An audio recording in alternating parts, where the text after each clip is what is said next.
I haven't even seen the script, so I don't even know what we're going to do here. That's good. Welcome, neighbors. It is a super honor and treat to be visiting with Brother Shawn Camp here today. Thank you for being here, man. Thank you for being here. You are one of my best friends. Back at you, man. Back at you. I've learned so much from Shawn from down on through the years. I started playing with him about 2004, 2005, thanks to Mike Bubb.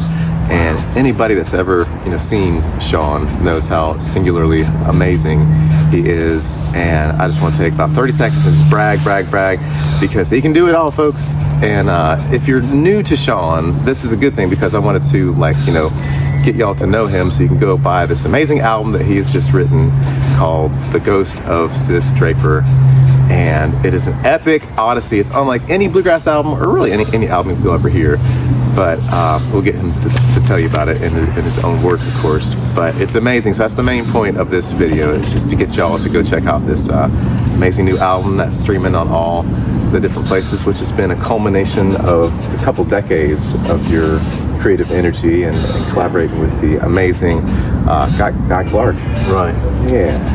Well, yeah, we started writing these songs in like 1998 or 99. I don't even remember. I think it might have been 1998. We wrote Sis Draper. Yeah. And then after that, we just started writing all these things that were tied to Sis and the characters in my family. And that was just such an unusual concept at the beginning. Like, you take this old fiddle tune and you write cool new words for it, and it just works. And Ricky had a big hit on that, didn't he? Yeah, I guess a bluegrass hit. A lot of people got to know Sis Draper, and that was the beginning of the saga with Guy. Well, Guy recorded it the day after we finished writing it. Actually, he called me about 2 or 3 in the morning. We were supposed to go in to the studio at 10 a.m. at EMI Studios. It was down in the basement. They had a studio, which was the old Combine building, I think, years ago. Anyway, he called me up and he was roaring. He'd been up all night and was still rocking, and I don't think he ever laid down before we went in to record. Wow. He called and he said, "What do you think of this?" And he quoted the last verse, which has no relationship structurally to the rest of the song, so we all stood out in the yard, hands all full of watermelon, watched her leave and watched her go, wishing we was in that wagon. And it didn't rhyme like the rest of them. Right. I said, that's it. It's like, yes. So the next morning, the first thing we did was went in and played that through and recorded. Wow. And that could be a lesson like there. We're going to learn all kinds of things from Shawn today, but here's the song that had the rhyme schemes all one certain way, and then here comes this one at the end that was completely different, that just wraps it up with the perfect bow tie. Yeah, it seemed like a nice way to finish it off. Yeah, and there's a sweetness in all of this writing that to me is like one of the most charming things about the album.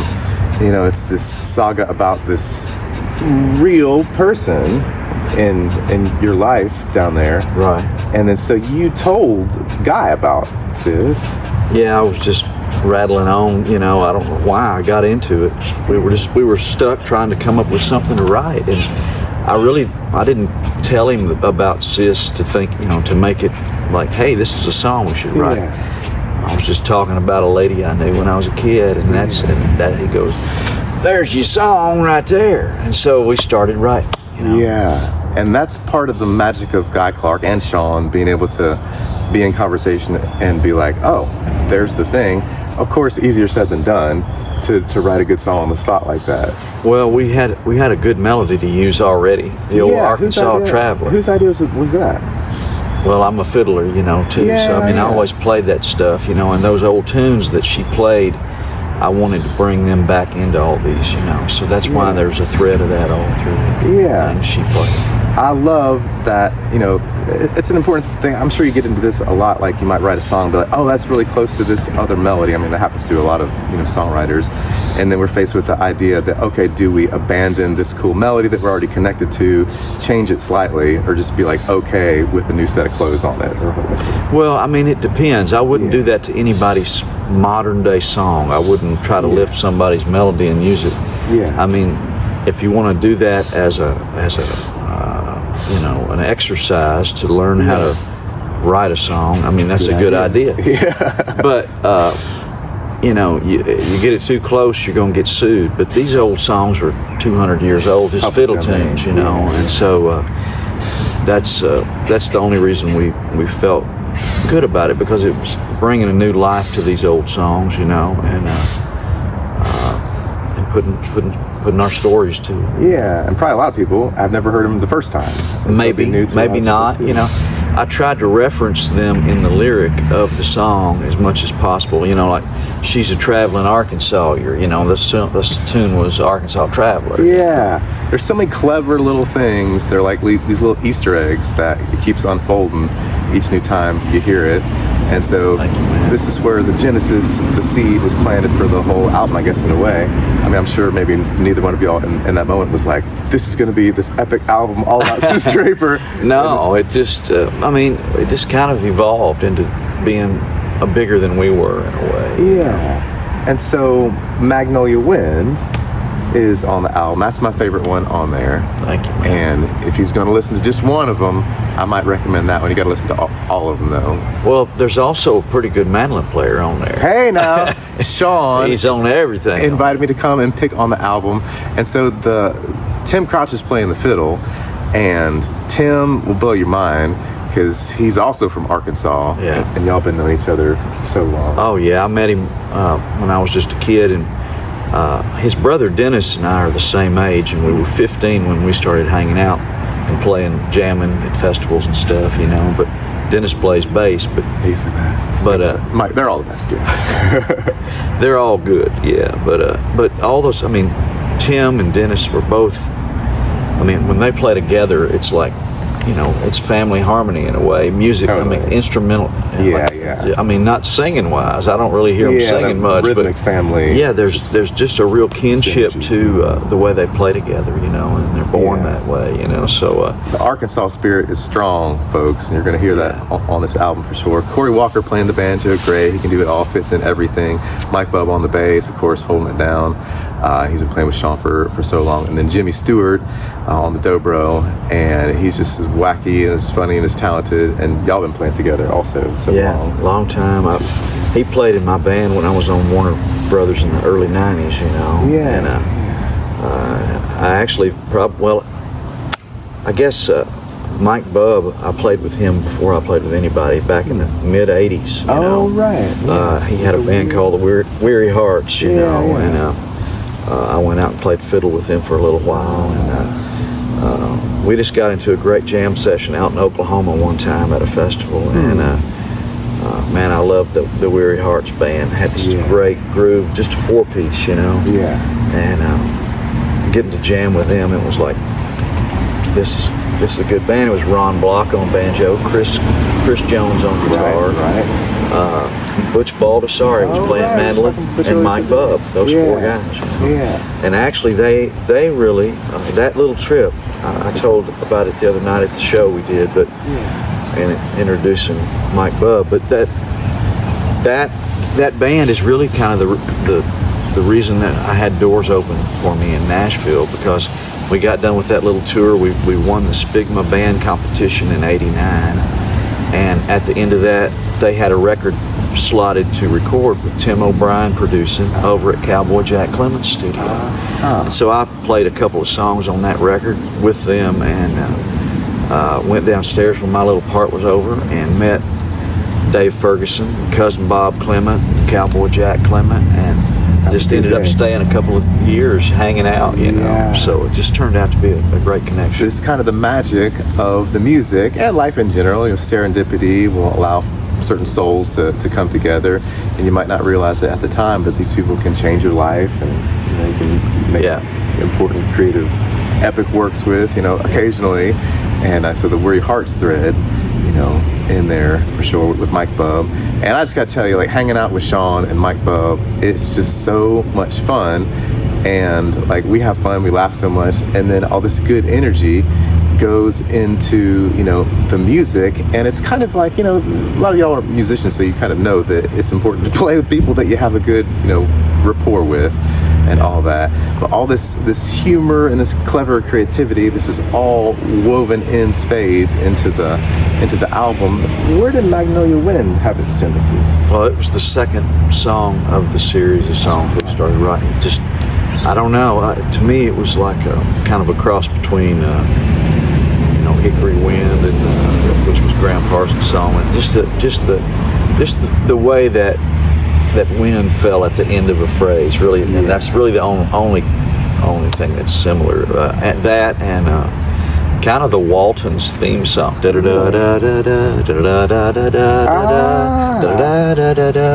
not the same melody, but it's kind of it's a different feel and everything. Phrasing. But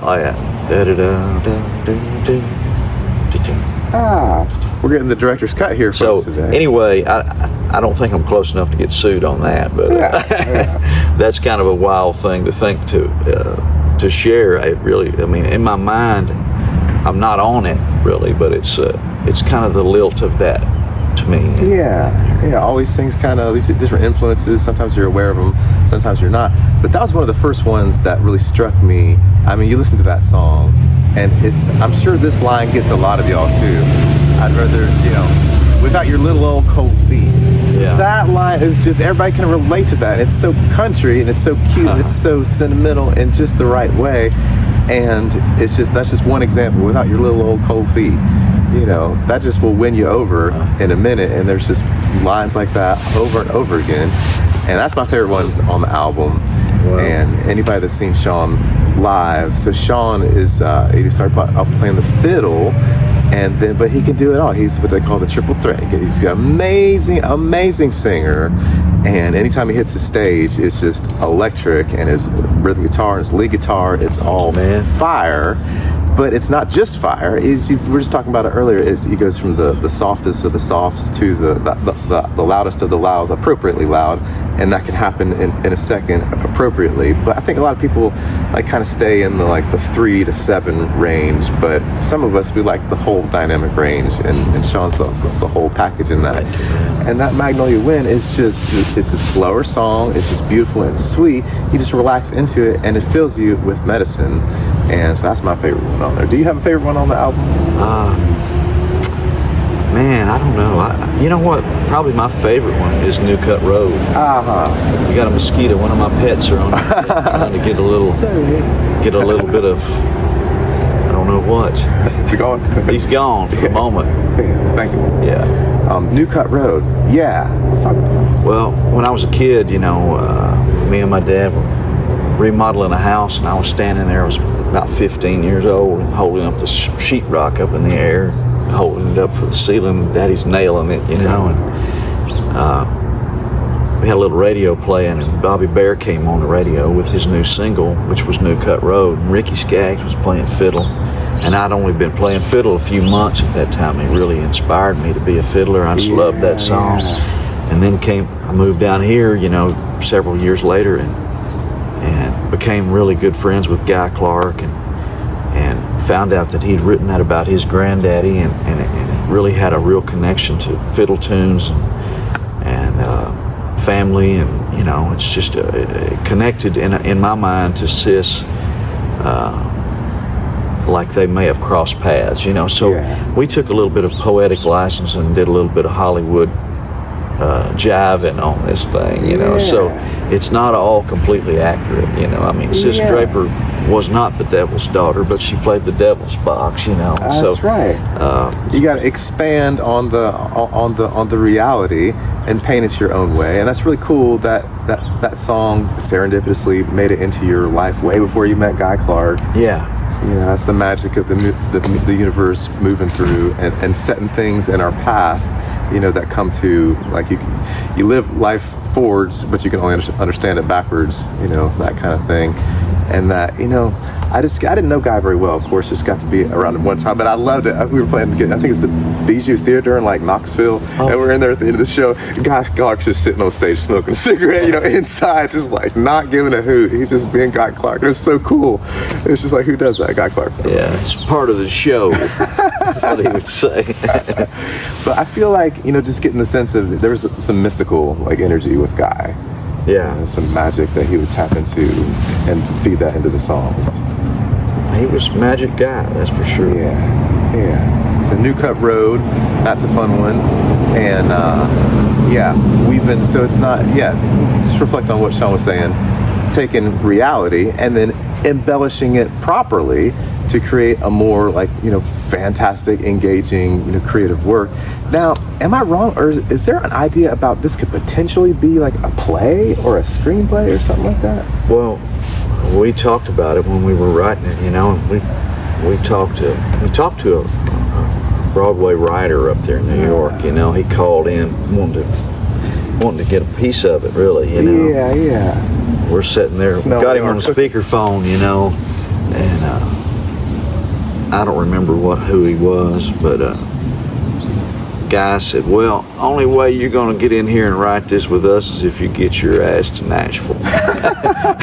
We never heard from him again. It would make such a cool movie. You could see it all, and the musical or whatever. But that's one of my favorite things about the album, is that it's really cinematic.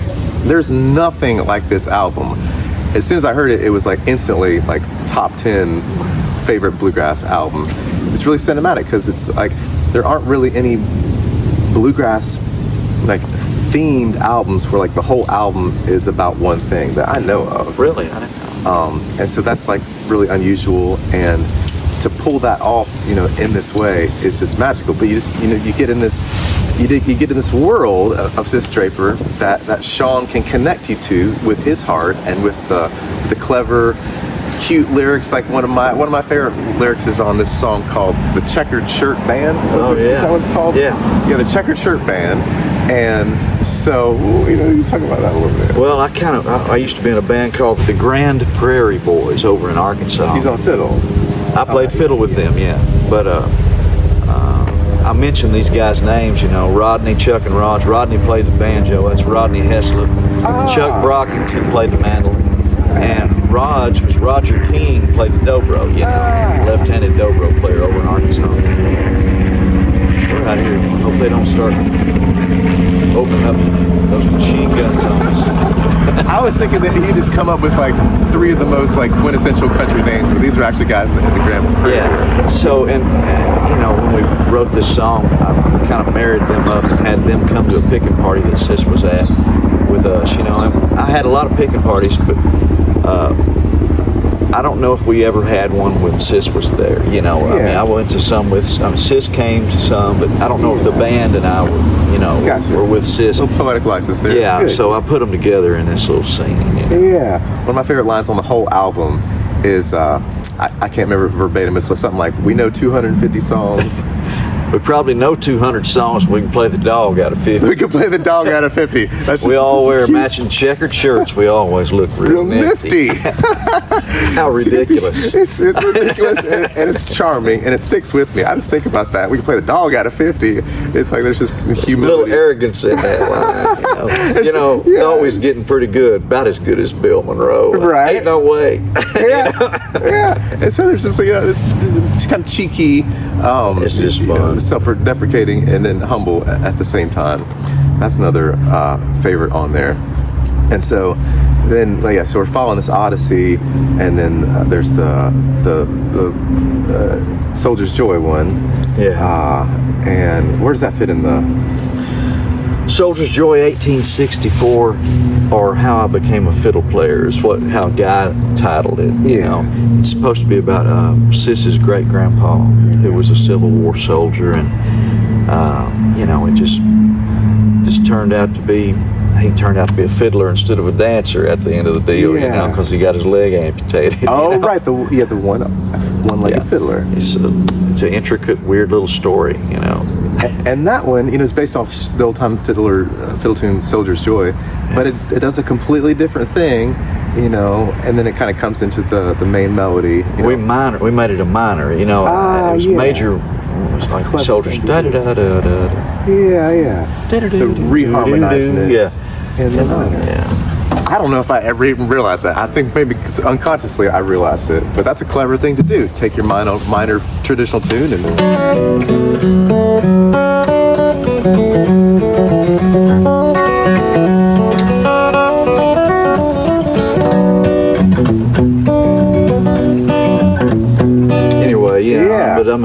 So it's Soldier's Joy, but in a minor. But you don't necessarily realize that at first. Yeah. Yeah. That's a clever thing to do. So there's all kinds of clever, creative ideas in this album. Thievery. But it's, passing it on down the line. Of course, that was one of the things that, Bill Monroe, it's like we got to steal from the best. He would take the old thing and make it new. And so you're just going on this epic odyssey with Shawn and Guy and Tim Crouch. And so, there wouldn't have been a better fiddler in the world, no way, no how, to get, that Arkansas spirit and vibe in there. I think he's the right choice for that record, being from Arkansas, too, it just felt right, and I understand he's not opposed to dressing in drag if he needs to play the part. And then somewhere along the line, Sis meets up with a woman named Kentucky Sue, which has another color. Yeah, she was really a sidekick of hers, and she went around playing guitar with her, and a real person. Yeah, but there's not a lot of detail in the album about Kentucky Sue. She kind of just appears but in the play dialogue, she'll be around a little bit more. Yeah, and so then at some point they're out there playing the El Patron, and she gets into an awkward karmic conflict with someone who maybe would have been a little bit jealous or something like that. I guess so. Yeah. You'll just have to listen. You have to listen. We don't give away everything. Yeah, I can't. But then she comes back as the ghost. I don't know if I should have said that. I don't want to spoil it. She might come back as the ghost. Well, that is the title of the album. Well, I guess it's hard to kind of give away. Yeah, and so the whole thing, comes to the end there, and So how's it feel to have completed this epic thing? It's a huge relief, man. Yeah. I've been dragging it around like a sack full of rocks for 25 years, so it's kind of cool. And one of my favorite things about it is that we all cut it live. Like, it wasn't like click track and like here comes a bass, and it was the live energy. Yeah. And not everybody can do that in the studio. In one day. Yeah. The whole thing. You've been cutting, and many of y'all probably know that Shawn is the lead singer of the Earls of Leicester, and y'all cut a lot of stuff live, right? Yeah, we sure did. You kind of have to, because we're all right there close enough to hear each other. So if anybody makes a mistake, everybody makes a mistake. Yeah, which is that's why those old records are so good, because they're all cut live and they're playing together, they're spelling each other, they're hearing each other, and not everybody can do that. So just to witness, Shawn, going in there and singing these songs live, the energy, it was just bubbling, and the whole You thing. brought a lot of energy to that, man. You're the perfect match for this record, man. I'm so glad you were able to do it.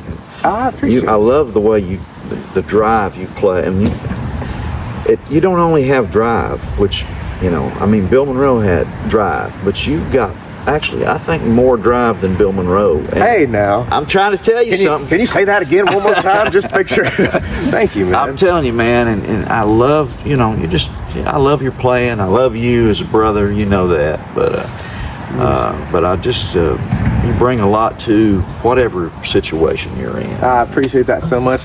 And Shawn's always been super kind and empowering. And when somebody that you look up to, gets what you're trying to do. And I'm not a perfect musician, and I miss chords and all this kind of stuff, but I don't hear it. He's always uplifting me and everybody around, and it's super empowering and makes you feel so good. It makes you play better, makes you believe in yourself more. And so thank you for believing in me. I've always tried to keep guys in the band that play a lot better than me, so that so far I've managed to stay true to that. But you always inspire me to come up to another place. So that's why I love picking with you. Well, I think we're drinking from the same well a lot, in that Shawn loves Bill Monroe. He's got that fire thing, and he's also got so many amazing influences of if I was gonna put three just in my head off the top: Bill Monroe, Johnny Cash, and Elvis. Who else is the big main influences? Oh man, I don't know. You mean that made records? Yeah. Probably Merle Haggard, Willie Nelson. And Shawn's collaborated, with those folks. So many people. Everybody's influenced by so much. You know, and I love a lot of music, as you do, I'm sure. Yeah, and all these strong, amazing, epic, iconic, musicians have flown and woven through his life, and now, like, ain't nobody, coming with a stronger song, singer, performance than Shawn. Folks around Nashville, have been blessed to be able to go down to Station Inn, and that I can't think of a more fun night that I've ever had at the Station Inn than that. And one of my favorite parts about it, which was unexpected for me, is I didn't know that you were really gonna, as we were playing the whole thing down, narrate it, like set each song up, which just made it like twice as good because you can get more into the heart and the spirit of the whole thing. I think that's the only way I could do that live, that album, is to put a little piece of why this song follows that song. Yeah. So, and plus, that stuff that I talked about will be part of the play eventually, the narration of it all, Yeah. So, anyway, it's going to evolve from that. That's not the finished version yet. Yeah. And another thing I loved about that is that we didn't sit here and rehearse that stuff for a week. We played it last year, and we played one gig like the next day, and then we got together and we played through maybe about half of it at sound check. Yeah. But Shawn just knew he was going to get the right people together. Of course, Tim, was very prepared, and I saw him going through his charts at the beginning. I was like, man, there's your pro right there. He was looking through his stuff to make sure he was all organized. And then, I was kind of hanging on the seat of my pants. But I play on the offbeat, so if I miss a chord, I can hear it real quick and try to hit the right one. Of course, Bub, is great. But that kind of on the edge a little bit spirit, where we're all just really having to listen. Couldn't nobody phone it in because we weren't that familiar with it. Yeah, but that's when it's the most fun. It was so fun, and I just love that you had the confidence in everybody that you didn't have to, like, we're going to need to rehearse this for 2 days, boys, before we get up there and play it again. I didn't have an option. But if I'd had an option, I probably would have wanted to play some more. Yeah, I feel you. But I had a great time, man. It was fun to play with you. Yeah. All those guys. Yeah. And so you got to go check out the Ghost of Sis Draper on all the streaming places. So now that this epic body of work has been completed, what you gonna do now? What's next? I don't know. You can also get that on my website, ShawnCamp.com, ShawnCamp.com. You can get the physical CDs if you want them, and I've got the double vinyl album coming. I went over the threshold of there's too much music for one disc, and I had to. I bit the bullet and went in a little too more expensive than I should have. To get the heavy ones. Yeah, and but I've got some coming, and you can pre-order those now, and they'll be done. They'll be ready to ship at the end of the month of October. Neighbors, this is going to be a primo Christmas present for the music lovers in your family. Definitely going to be, one of the albums of the year. Thank you, man. For sure. And so like what's inspiring you, creatively with your songwriting these days? Man, I'm just trying to get through this stuff. I'm not doing a lot of writing right now. I'm promoting this thing, and I'm going on a Texas tour next week for about 10 days, doing a few shows and a lot of radio shows, or radio interviews and stuff, Yeah. It's a promo tour, basically. Yeah, so which means I'm going to lose money. But it's fine. I'm looking forward to it. I've got a Sprinter van, and I'll just go out by myself, Yeah. Do you get some inspiration on those long drives? I hope so. Yeah, I'm going to be open to some. Yeah. Yeah, so if you're out in Texas, or you got people, go to show. You got your some of those dates on the website, maybe? Oh yeah, absolutely. Yeah, for sure. ShawnCamp.com. And then, Shawn has a slew of like other amazing albums that you're also going to want to check out. And so glad that we got to visit him. Should we play him a little song? Here we go. I think we ought to. What year is that guitar? 44. Sounds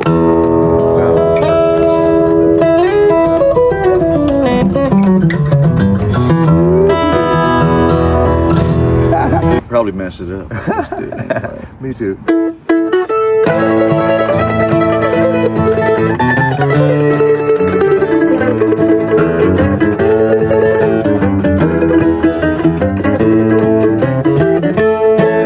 The lonesome side of a train going by makes me wanna stop and cry. I recall the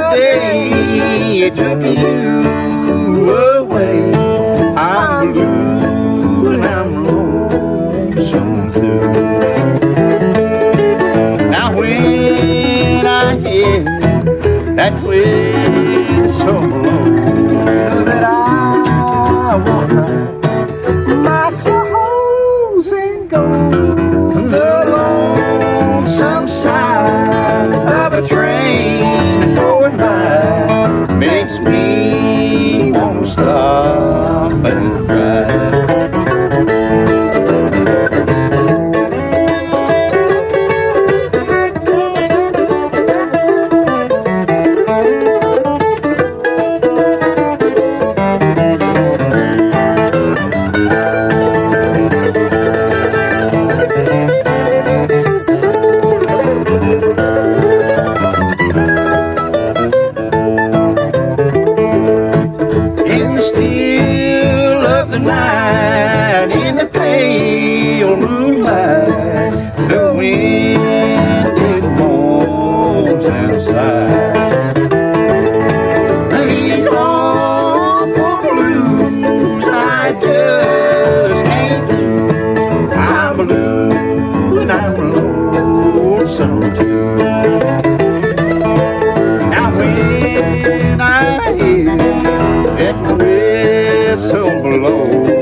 Yes, sir. Oh my gosh, you are a powerful force in nature. You are too, brother. And I love it. It's a little bit intimidating, but only in just the good way. No, it's man. an inspiring way.